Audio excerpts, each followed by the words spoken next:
ibu bapak yang hadir ini, di antara kita ini ada bajingan yang datang. Kalau saya ceramah, orang akan lihat spanduk Yahya Waloni, mantan kafir, mantan pendeta. Ini orang-orang di luar sana ini kan bukan orang, dia melakukan kejahatan. Satu, saya pernah ceramah di Lampung, Lampung Barat, Lampung Timur, daerah metro ke dalam. Begitu saya mau pulang, panitia bilang, Ustadz, nanti ada yang ngantar Ustadz ke bandara. Siapa? Ada Pak. Di perjalanan dia bilang, Ustadz, saya baru bebas penjara 3 hari lalu. Innalillahi. Jalannya melewati kebun karet. Kasus apa? Saya membunuh orang, Ustadz. Kasusnya apa? Ya itulah Ustadz yang dikenal orang sekarang, begal. Kami begal orang, kami bunuh orangnya. Coba kamu begal saya, Sodik. Nggak beranilah kalau Ustadz. Coba. Bajingan di atas bajingan, saya tantang di atas mobil. Coba kamu begal saya. Enggak lah kalau Pak Ustadz, kalau kami tahu Ustadz ulama, kami nggak berani. Apa rahasianya? Apa maksudnya? Ini contoh yang pertama. Contoh yang kedua, ibu bapak, saudara-saudara tahu, saya dan istri kalau berceramah keliling Indonesia pakai mobil.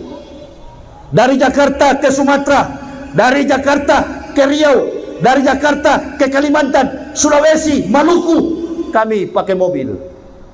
Satu ketika saya mau ceramah di Lubuk, saya lewat Lampung, tol belum jadi, tahun 2010. Kami lewat Batu Muara. Di atas Sungai Enim itu ada komplotan bajing loncat. Pantas di perjalanan itu sunyi. Sunyi di perjalanan, tak ada mobil satupun. Semua mobil itu berhenti di pompa bensin yang ada di Batu Raja. Oh, baru saya sadar. Berarti mereka ketakutan, mungkin jalan ini rawan. Betul. Di atas gunung saya di stop oleh 3 orang. Dan disitulah saya tahu karakter para penjahat, perampok. Di saat mereka merampok, rupa-rupanya enggak pakai baju. Dia stop. Dengan kasar dia hantam mobil saya. Mobil saya agak tinggi, Fortuner. Dia pukul dengan tombak. Bangku ditaruh di depan, 2 orang duduk membelakangi. Saya bilang sama istri saya, mundur ke belakang. Mundur. Kalau saya turun, mobil jangan dimatiin. Hidupin saja. Kalau saya ditembak atau dianiaya, gas. Biar aja masuk ke jurang. Istighfar. Kita habis malam ini. Wa makana li nafsin an tamuta illa biidnillah. Kitab muajalah. Tidak ada yang bernyawa di dunia ini akan mati kecuali dengan izin Allah. Kitab muajalah, sebagaimana waktu yang sudah ditetapkan. Turun, saya turun. Begitu saya buang langkah dan saya takbir, Allahu Akbar. Dia mundur. Ada rokok, Pak? Ada. Tak gantung-gantung dia punya barang itu. Ini kalau jadi berkelahi, saya bukan pukul di badan, saya tendang di kaus lampu, komandan. Rupa-rupanya biar penjahat masih ada rasa sayang. Mau kemana, Kiai? Angkat-angkat bangkunya, angkat bangkunya, angkat bangkunya. Disuruh pindah bangkunya, bangku. Dari sana saya bilang, habis ceramah dari Lampung, saya mau lanjut ke Lubuk Linggau. Ada rokok, Kiai? Ada. Berapa bungkus ente mau minta? Saya kasih. Uang tidak? Enggak. Silakan, Kiai, cepat lewat. Lewat. Apa rahasianya? Bajingan bagaimanapun orang, Nabi SAW, ini tertulis di hadis. Jika ulama tidak menyampaikan dakwah, lahalaka jahilun, celakalah orang-orang bodoh. Jadi nggak ada alasan. Oh ini kan orang nggak peduli kau ustadz, kau kiai, kalau penjahat yang datang habis. Tidak, di atas kekuasaan makhluk. Allahu Akbar. Allah tahu kok kita mau pergi berdakwah. Turun aja, kenapa takut? Sayangi mereka. Saya tadi kan bilang, kalau saya ceramah begini, siapa tahu di luar sana ada bajingan penjahat, bajingan kelas tinggi, kelas teri, kelas kampung. Dia dengar saya ceramah, malam ini dia sadar, saya nggak boleh bikin begal-begal yang saya rampok juga sama-sama kita Melayu, Pontianak. Ngapain saya begini? Tapi dakwah harus dijalankan, para kiai, para ustadz. Jangan sibuk dengan politik. Antum orang Islam kan? Iya. Kematian itu adalah milik coba. Kelahiran itu milik itu dia. Celaka, musibah milik semua milik Allah, dan tidak tergantung mana tua mana muda. Jadi jangan kawan, jangan jadi Tuhan second God.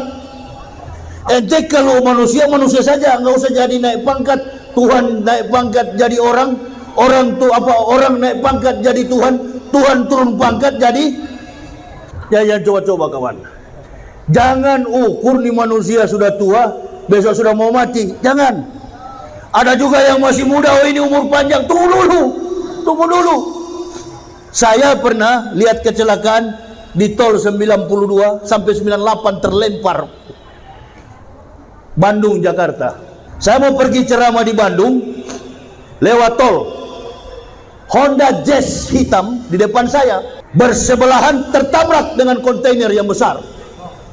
Ibu bapak tahu itu kejadian ada pak di majalah Eka Brata itu, majalah polisi itu, majalah lantas. Itu orang tuanya dengan penumpang 3 orang terlempar mati.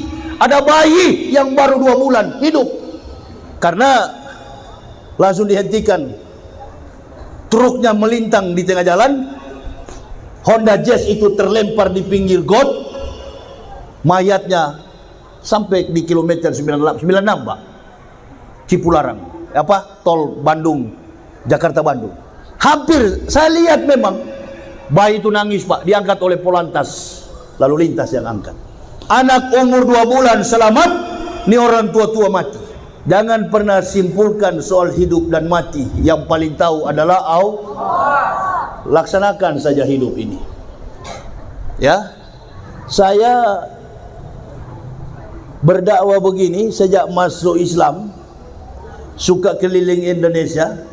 Setiap kali saya di bandara, orang tanya, Ustadz, mana pengawalnya? Ustadz dengan siapa? Saya dengan teman. Siapa temannya Ustadz? You tidak bisa lihat. Berlaksa-laksa malaikat tahu yusuluna ala nabi, itulah pengawal saya.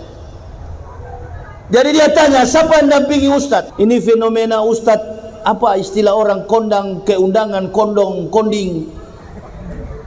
Saya ceramah di Sumatera Barat kemarin, Nuzulul Quran, di masjid paling tua di apa itu namanya, Pariaman. Itu ada Gucci masjidnya, masjid Gucci itu, masjid tua. Orang umumkan, kita kedatangan Ustadz kondang. Kondang apanya?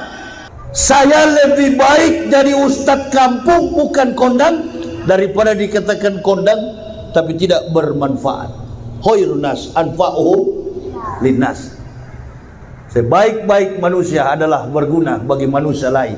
Atau kita orang Manado punya satu semboyan, Sitou Timou Tumou Tou. Manusia hidup untuk menghidupkan manusia lain.